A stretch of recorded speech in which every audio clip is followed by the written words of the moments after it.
Here's your news for September 12th, 2020. And your headlines for today include: how many employees were actually released by WWE? New names emerged. WWE changes upcoming pay-per-view date, ensuring one more event inside the ThunderDome. Wobbly Walrus character debuts during Bray Wyatt's Firefly FunHouse. What's next for Alexa Bliss? Potential spoiler on legal loophole that may prevent Otis from cashing in WWE Money in the Bank contract. Huge matches announced on Raw. Balor gives a breaking update on the Demon King character in WWE. WWE likely changing Clash of Champions title match plans. In a silly way, WWE gives out a major clue that points out Carmella is the Smackdown mystery woman. Willow vs. Bray Wyatt's Fiend's feud in WWE. Ronda Rousey back in a wrestling ring, major update on her return, and more. We are kicking off with release news today, as earlier this week, Gerald Briscoe, Mike Rotunda, and Sarah Stock were let go by WWE, but it turns out these names were just the tip of the iceberg. The Wrestling Observer newsletter reports that WWE cut as many as 70 employees this week, which were previously furloughed, but now they've been told they're not coming back. As several furloughed staff have been called back in recent months, many who've been fired were waiting for a call, and the Observer noted, categories hit the hardest were live event producers, production managers, and those who worked in other aspects of live events, merchandise, and travel. A WWE source told Wrestling Inc. that the live events department is in shambles, as the company has obviously made a lot of cuts from this department due to WWE not touring. It's reported that 12 to 15 people were cut from the live events division, and a high-ranking vice president was also axed. Another name we know is gone is longtime WWE writer Anthony Benigno, who revealed his termination on Twitter, describing WWE as the most challenging, rewarding place he could have imagined working, and thanked those who helped him during his 9 years with the company. During his time with WWE, Benigno was part of WWE Head-to-Head as host and producer, and also wrote on WWE.com since 2011. It's never a good time to lose your job, especially now, and hopefully all these now former employees will have no trouble finding other employment. We are entering the ThunderDome next, as the WWE will host an additional event in the Amway Center. Hell in a Cell was originally booked for November 1st, which was after WWE's deal with the center expires on October 30th, but the event has been moved up to October 25th, so it'll happen in the ThunderDome, as the Wrestling Observer newsletter explained. This may be because their deal with the Amway Center ends on 10/30 and would be much simpler to do it with the current setup than to set up and go somewhere else a week later. October 25th also has its share of problems, as it means WWE will be competing with Impact's Bound for Glory and UFC 254, which will feature Khabib Nurmagomedov vs. Justin Gaethje, but given Raw vs. Nitro and Dynamite vs. NXT, the WWE are no stranger to direct competition. We are taking a tentative step inside the Firefly FunHouse, which has a brand new member, as after fans were teased with a new arrival on last week's Smackdown, it's been revealed that Wobbly Walrus has arrived.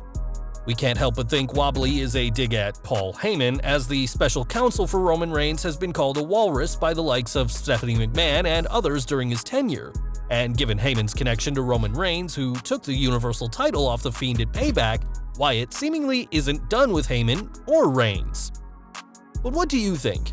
Do you think Wobbly and Heyman are linked? Leave your views in the comments below. This week's episode of the Firefly Funhouse initially saw Wyatt try to introduce his new character, Persevering Parrot, until he realized he forgot to cut holes in the container, which brought forth Puppet Vince McMahon. McMahon said that Wyatt's lost a lot lately, from the Universal title to Persevering Parrot, and forced him to accept an advisor to help him run the Funhouse, which was Wobbly. It's been mostly accepted that this was a dig at Heyman being Reigns' special counsel, and whatever happens, this was certainly a good reveal, far better than Raw's anonymous GM or Eric Rowan's Big Spider. Wobbly wasn't the only one who got personal with The Fiend though, as SmackDown saw a #1 contenders match between Nikki Cross, Alexa Bliss, Lacey Evans, and Tamina, where the goddess showed more Wyatt-esque tendencies. Nailing Cross with a forehead kiss and Sister Abigail outside the ring, Bliss left the match prematurely, but not before commentary called big attention to her actions. So what's next for the former women's champion? Bliss using Sister Abigail is another development in this character transformation, as her gimmick's been changing since she encountered the Fiend. Her alliance with Cross seems finished, and the next step would be for her to join the Fiend, a storyline that has gained the most traction, in addition to Bayley's split with Sasha Banks. Given that her character has been similar whether heel or face, a gimmick change for Bliss has been long overdue, though no one expected WWE to partner her with the Fiend. And in a time where WWE are called predictable, this is certainly an innovative idea. There's a lot of questions left unanswered, such as where did Bliss go after Smackdown? How will Nikki react? And what's next for the Goddess? And hopefully at least some of these will be addressed next week. We are sticking with SmackDown by looking at Otis next, and though fans were shocked to see him become Mr. Money in the Bank, he may not even get a chance to cash in. On SmackDown this week, The Miz and John Morrison once again failed to steal Otis's contract, and Miz explained that the contract is non-transferable, but wants his lawyer to check for loopholes. However, when WWE posted an image of Otis holding his contract, fans spotted that the contract dates are between June 14, 2015 and June 15, 2015, meaning Otis can't cash in his void contract unless this was just a mistake on WWE's part. The irony of all this is that whilst Miz said the contract is non-transferable, fans have seen superstars like Edge, Mr. Kennedy, RVD, and John Cena put it on the line. And unless WWE does something, it looks like Otis can't cash in on anyone at all. Back to Raw, and as a promo during SmackDown said, this Monday's show will have in-your-face action. Raw Women's Champion Asuka will defend against Mickie James, and with the Empress currently without an opponent for Clash of Champions, we may find that out too.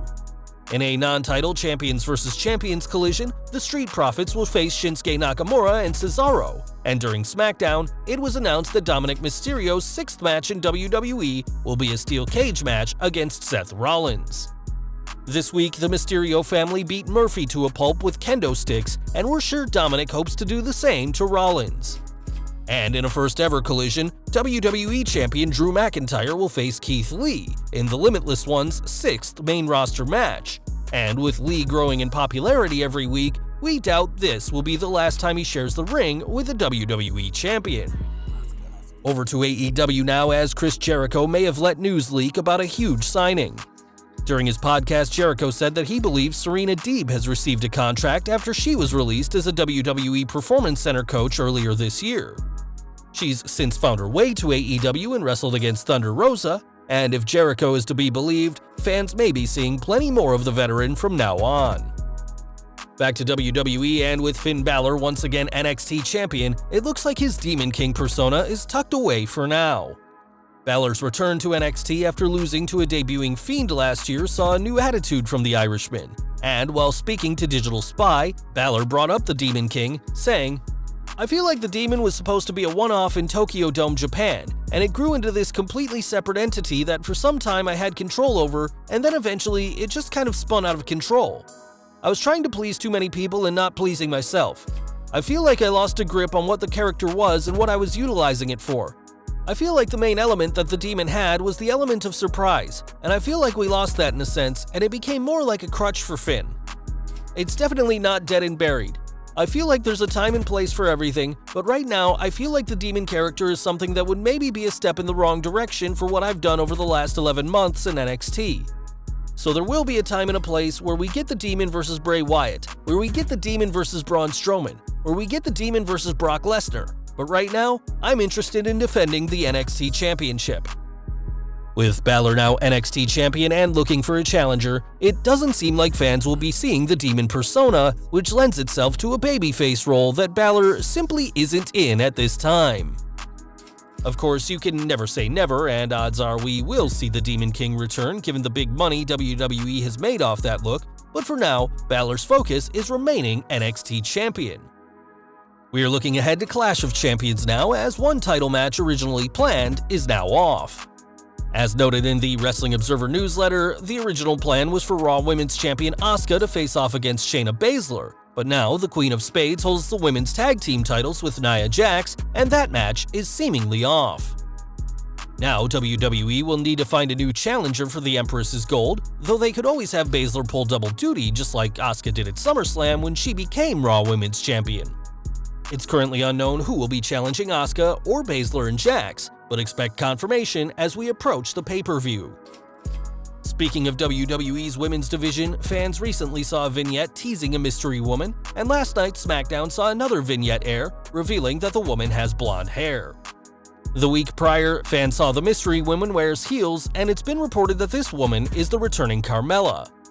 One fan on Twitter posted a bunch of tweets which gave some hard evidence that Carmella is returning, including the fact that the mystery woman and Carmella have matching arm tattoos. The last time fans saw Carmella, she was competing at Money in the Bank, and it looks like we'll see an even more glamorous side to the Staten Island princess soon.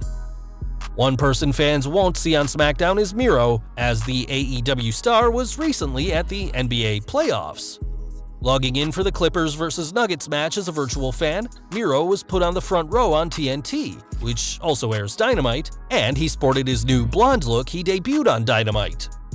Speaking of his Dynamite appearance, Miro dressed to impress on his first night, wearing a $650 shirt and $1,540 pants, and with $200 Adidas Yeezy boots, he certainly splashed out to make the right first impression. Back to WWE once again, and although Jeff Hardy's Willow character from TNA hasn't come to WWE yet, that could change. Speaking to BT Sport, Hardy said his dream is to construct a Willow vs Bray Wyatt feud, saying, "I think my go-to now would be Bray Wyatt, the Fiend Bray Wyatt. Because years ago I would be Jeff Hardy and I would be this guy named Willow, and Willow is my go-to wrestling persona. That's another dream of mine that I would like to do before I'm done, is to bring Willow into the WWE universe and see what happens. I have a strange feeling that something crazy cool could happen between Willow and the Fiend." We'll have to see if Jeff's dream comes true, as Willow may be a fascinating character, but WWE doesn't own it, and we all know that Vince McMahon hates featuring things on his product that he doesn't own. And we're ending today with Ronda Rousey news, who hasn't been in a WWE ring since her WrestleMania 35 main event loss to Becky Lynch, and fans will remember Rousey paying tribute to Rowdy Roddy Piper, the Hall of Famer who gifted Rousey her Rowdy moniker. Now Ronda has returned to the ring alongside Roddy's daughter Teal, and thanks to Piper's Instagram account, the former Raw Women's Champion could be seen with Teal in a ring at JLFX Studios in Burbank, California. Triple H has always said that there are plans for Rousey to return to WWE, with the current plan being for Rousey to return in 2 months and face the Raw Women's Champion, and these photos are the latest tease that she'll return soon.